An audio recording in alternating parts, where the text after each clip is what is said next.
बिस्मिल्लाहिर्रहमानिर्रहीम। अस्सलाम वालेकुम स्टूडेंट्स, कैसे हैं आप सब? उम्मीद है कि सब खैरियत से होंगे। नाइन्थ बायोलॉजी के हवाले से चैप्टर नंबर हमारा 7 है और लेक्चर नंबर हमारा चल रहा है 10 और हमारा आज का टॉपिक है फोटोसिंथेसिस। फोटोसिंथेसिस क्या है? वर्ड फोटोसिंथेसिस दो वर्ड्स का कम्बिनेशन है। एक है फोटोस, यानी जो फोटो है वो किससे वर्ड लिया गया? फोटोन से। और फोटोन क्या है? लाइट एनर्जी है, यानी सूरज से आने वाली जो रोशनी है वो छोटे छोटे पैकेट्स पर मुश्तमिल होती है। उन पैकेट्स को नाम दिया जाता है फोटोन का। तो इसलिए हम इस एनर्जी को फोटोन या लाइट एनर्जी का नाम भी देते हैं। और दूसरा वर्ड है सिंथेसिस। सिंथेसिस का मतलब होता है प्रिपरेशन, मेकिंग या तैयार करना वगैरह सब कुछ। अब इन्हीं वर्ड से हम डेफिनेशन ड्राइव करते हैं, ज़रा गौर से देखें। Photosynthesis is the synthesis of glucose. Main हमारा काम क्या है? ग्लूकोज की प्रिपरेशन है, यानी ग्लूकोज प्रिपेयर करना है, उसको सिंथेसाइज करना है फ्रॉम।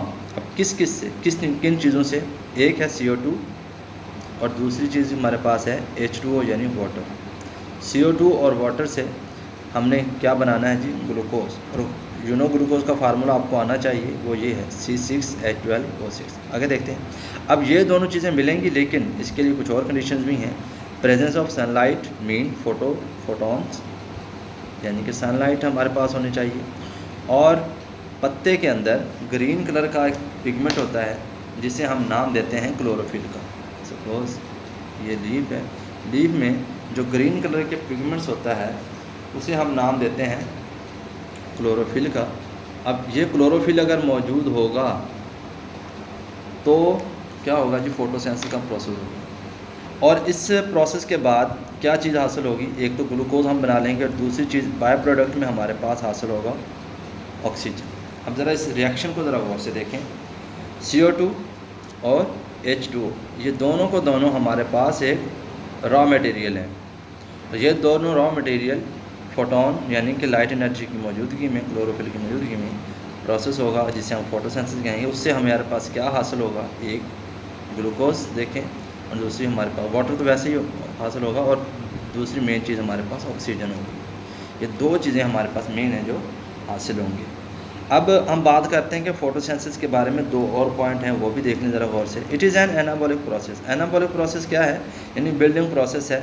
इसमें छोटे छोटे मॉलिक्यूल्स मिलकर बड़े मॉलिक्यूल्स बनाते हैं। आपको याद होगा कि मेटाबॉलिज्म क्या है? Metabolism is a set of chemical reaction. Chemical reaction का वो सेट है जो किस में टेक प्लेस हो रहे हों? लिविंग ऑर्गेनिजम्स में। अब देखें, उसमें हमने दो टाइप्स पढ़ी थी, एक कैटाबॉलिज्म पढ़ा था, एक एनाबॉलिज्म पढ़ा था। ये तो उनमें से एनाबॉलिज्म जो है वो बिल्डिंग है और कैटाबॉलिज्म जो है वो डिकम्पोजिशन में आता है। अब हम बात करते हैं कि ये दोनों प्रोडक्ट्स, ये दोनों मटेरियल्स हमारे पास इनऑर्गेनिक हैं। अब यही इनऑर्गेनिक मटेरियल्स किस में चले जाते हैं? ऑर्गेनिक बन जाते हैं। जैसे कि हमारे पास ग्लूकोज एक ऑर्गेनिक है, क्योंकि इनके एटम्स के दरमियान कोवलेंट बॉन्ड पाया जाता है, इसलिए ऑर्गेनिक। अच्छा, अब यही ऑर्गेनिक जब प्लांट्स से हासिल होने वाली फूड वगैरह जब हम खाते हैं तो यही फिर कन्वर्ट हो जाती है प्रोटीन में, लिपिड्स में, ETC मुख्तलिफ चीज़। अब हम बात करते हैं कि ये दो जो हमारे पास रॉ मटेरियल हैं, ये प्लांट हासिल कैसे करते हैं, इनटेक कैसे करते हैं। तो पहली बात हम डिस्कस करते हैं इनटेक ऑफ वाटर के हवाले से कि वाटर कैसे हासिल करते हैं। Water and salts are absorb by roots. ये रूट्स जो हैं प्लांट्स की वो एब्जॉर्ब करती हैं। Root hairs are more concentrated as compared to the dilution solution present in the surrounding soil। अब जो सॉइल, मिट्टी जो जड़ों के इर्द गिर्द होगी, उसके मुकाबले में जड़ों के अंदर साल्ट्स की कंसंट्रेशन ज़्यादा होगी। मैं एक डायग्राम से थोड़ा सा आपको समझाने की कोशिश करता हूँ, ज़रा गौर से देखें। ये सपोज रूट्स, ये रूट है और ये रूट हेयर्स हैं। यहाँ पर साल्ट की कंसंट्रेशन, यानी कि यहाँ पे जो सोल्यूशन होगा वाटर भी होगा और साल्ट भी होगा, यहाँ पर साल्ट की कंसंट्रेशन कम है as compare to this region. तो यहाँ पे आप देखें ये रूट हेयर है। अब यहाँ पर साल्ट्स की कंसंट्रेशन ज़्यादा है। अब आपको पता है कि वाटर मूव करता है lower concentration to higher concentration, और इस प्रोसेस को हम ऑस्मोसिस कहते हैं। ये 4th चैप्टर में भी आपने पढ़ा। तो यहाँ से वाटर जो है वो मूव करेगा और मूव करके किस जगह पे पहुंचेगा? जहाँ पर हायर कंसंट्रेशन यानी ज़्यादा साल्ट्स है। ठीक है। अब यहाँ से जैसे ये मूव करे, इस प्रोसेस को हम ऑस्मोसिस कहते हैं। तो यहाँ से होते हुए फिर ये पहुँच जाएगा किसके पास? जाइलम के पास। और जाइलम ट्यूब्स क्या हैं, वेसल्स जो हैं वो पहुंचा देती हैं इस वाटर को कहाँ पर, लीव्स तक। तो अब हम मज़ीद देखते हैं। तो water enters into root hairs by osmosis, वही बात जो मैं आपको समझा चुका, किस प्रोसेस के थ्रू वाटर जो है रूट्स में एंटर होता है, वो है osmosis. Water enters in inner cells of roots and eventually reach xylem, जैसे अभी मैंने बता दिया जाइलम तक पहुंचता है। जाइलम जो है वो ट्रांसपोर्ट कर देते हैं वाटर को लीव्स तक। अब लीव्स तक वाटर पहुंच गया, यानी प्लांट ने अपने पत्ते तक ही पहुंचाना होता है, पत्ते तक ही पहुंचाना होता है इसे। तो यहाँ तक यूँ समझ लें कि वाटर जो है वो पहुँच गया। अब हम दूसरा इसका कंपोनेंट है रॉ मटेरियल का, वो है CO2 यानी कार्बन डाइऑक्साइड। अब कार्बन डाइऑक्साइड को वो कैसे हासिल करते हैं, देखें। The air enters the leaf through stomata. अब स्टोमेटा छोटे छोटे पत्ते, आपको पत्ते में छोटे छोटे सुराख होते हैं लोअर एपिडर्मिस पे, उन छोटे छोटे पोर्स को नाम देते हैं स्टोमेटा का। अब वो स्टोमेटा जो है वहाँ से एयर दाखिल होती है और जिस प्रोसेस के थ्रू जाती है उसे हम नाम देते हैं डिफ्यूजन का।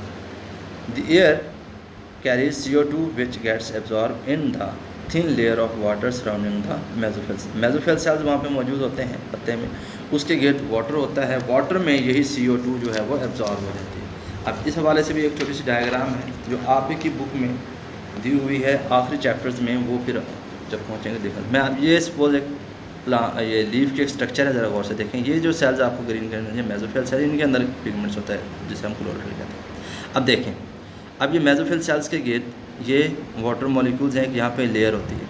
अब इस लेयर पे में जो CO2 इसके थ्रू एंटर होगी, ये CO2 यहाँ पे पहुँचकर इसी वाटर में क्या हो जाती है, डिफ्यूज़ हो जाती है। अब डिफ्यूजन का यानी कि इसके अंदर जज्ब हो जाती है, एब्जॉर्ब हो जाती है। CO2 diffuse into mesophyll cells और वहाँ पे ये जज्ब। इस तरह CO2 भी और वाटर भी प्लांट्स जो हैं वो हासिल करते हैं।